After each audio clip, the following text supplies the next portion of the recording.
कौन सा बनाना है, कितनी छूट देनी है। तो निश्चित रूप से अगर आर्थिक गतिविधियां हमें सुचारू बनानी है तो उसके साथ साथ हमें ये भी ध्यान रखना होगा कि लोगों के जीवन का रक्षण भी हो सके, उनका संरक्षण भी करना है, क्योंकि हमारे लिए जान भी है और जान भी है। तो अगर राज्य सरकारों को अपने यहाँ आर्थिक गतिविधियां चालू करनी है तो निश्चित रूप से उनको सोशल डिस्टेंसिंग का भी पालन कराना होगा और एक अच्छी मजबूत व्यवस्था भी बनानी होगी। अन्यथा ये होगा कि जिस तरह से मामले बढ़ रहे हैं उस तरह से और तेजी से मामले बढ़ेंगे। अगर हमें उनकी रोजी रोटी की चिंता करनी है, इसीलिए मेरा सवाल था मनोज जी कि पहले दिन कम से कम डीएनडी पर प्लानिंग की साफ कमी नजर आ रही है। हम इससे पहले, मैं अतुल जी कांग्रेस पार्टी से हमारे साथ मौजूद है, उनके पास जाऊं उससे पहले मैं मुंबई का रुख करती हूँ। आशीष सिंह हमारे साथ है।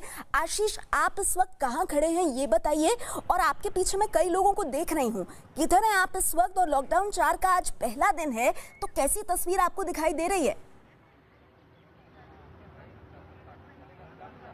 नेहा, सबसे अहम बात यह कि लॉकडाउन 4 में भी मजदूरों की स्थिति वही है जो पहले बनी हुई थी। यहाँ पर देखें तो ये घोड़बंदर का इलाका है जहाँ पर ये सभी मजदूर, ये जो साथ में लगी हुई 3 बसें हैं, इन बसों में चढ़ने के लिए तड़के सुबह 6 बजे से ही आकर यहाँ पर खड़े हैं। इनकी जो है जाने की तैयारी है, महाराष्ट्र बॉर्डर तक ये जो है बसें इन्हें छोड़ेगी। लेकिन सबसे अहम बात यह है कि हर एक बस में केवल 22 लोग ही जा सकते हैं। और संख्या देखें मजदूरों की, साथ ही साथ छोटे छोटे बच्चे, बूढ़े, महिलाएं, ये सभी लोग तड़के सुबह से इतनी गर्मी में जो है आके यहाँ पर इंतजार कर रहे हैं कि उनका नंबर आएगा, पुलिस आएगी, वेरिफिकेशन करेगी, इसके बाद जो है इन्हें बसों में बिठाया जाएगा। लेकिन इंतजार यहीं पे खत्म नहीं होगा, क्योंकि इन बच्चों की भूख, परेशानियां, मजदूरों की परेशानियां जस की तस अभी भी बनी हुई हैं। ठीक है, ठीक है। नहीं तो ये जो तस्वीरें आप दिखा रहे हैं आशीष, ये वाकई में सवाल खड़े करती हैं, क्योंकि देखिए मजदूर बेचारे भूखे प्यासे तो बैठे हैं, लेकिन मैं कहीं नहीं देख रही हूँ कि इन मजदूरों के बीच किसी भी तरह से सोशल डिस्टेंसिंग भी है। तो ये भी अपने आप में सवाल है कि हर तरफ कहीं ना कहीं तैयारियों में कमी क्यों नजर आ रही है। अतुल जी, मैं आपके पास आना चाहूंगी। लॉकडाउन के चौथे चरण में केंद्र ने तो अपना काम कर दिया, जो राज्य लगातार कह रहे थे उनको रियायतें ज्यादा दे दी, लेकिन तैयारियों के मामले में हमें कमियां क्यों दिखाई दे रही हैं अतुल जी? हमारे भाई मनोज ने तो ये एक्सेप्ट कर लिया कि पहले जो कि दिल्ली से सारी बातें होती थी, जोन तय करना, सारी पॉलिसी तय करना, उसका खामियाजा भुगतना पड़ा वारंवार। जब जब मीटिंग हुई प्रधानमंत्री जी के साथ मुख्यमंत्रियों की, तब सभी मुख्यमंत्रियों ने राज्य के ये बताया कि नहीं, वहां से जो रेड जोन, जो जोन्स डिक्लेयर होते हैं, वो उसका खामियाजा भुगतना पड़ता है, इसके अधिकार राज्य सरकारों को दिया जाए। तो तीसरा चौथा लॉकडाउन देखना पड़ा राज्य सरकारों को वो अधिकार देने के।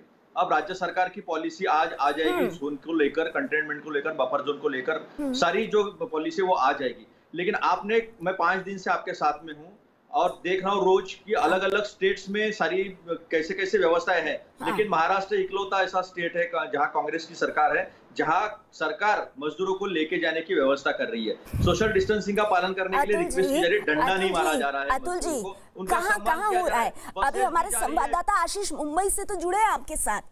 आशीष ने दिखाया तो सुबह से मजदूर बेचारे वहां बसों पे जाने के लिए, पर उनकी हालत खराब है सर, ना खाना ना पानी, कुछ भी नहीं है उनके पास।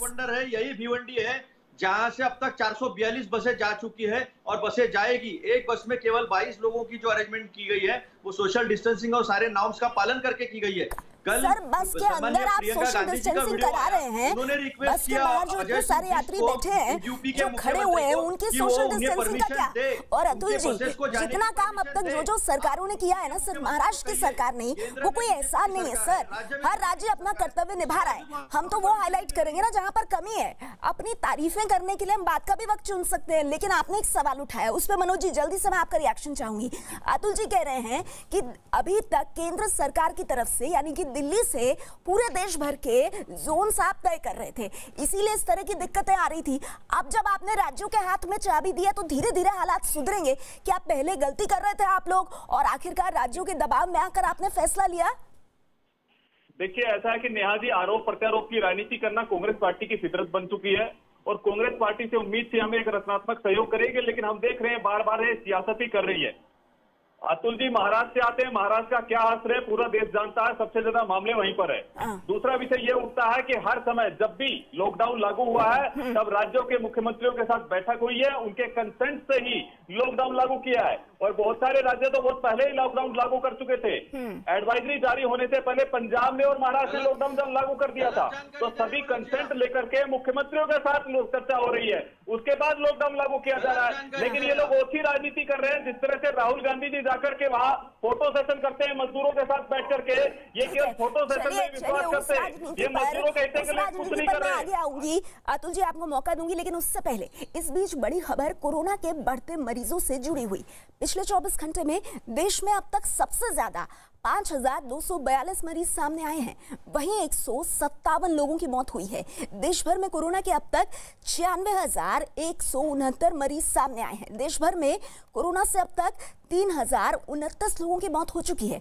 कोरोना से अब तक 36,824 लोग ठीक भी हुए हैं। भारत में अगर कोरोना की रिकवरी रेट की बात की जाए तो वो 38% से ज्यादा है। अतुल जी, जो बात मनोज जी कह रहे हैं उस पर आप सवाल उठा रहे थे।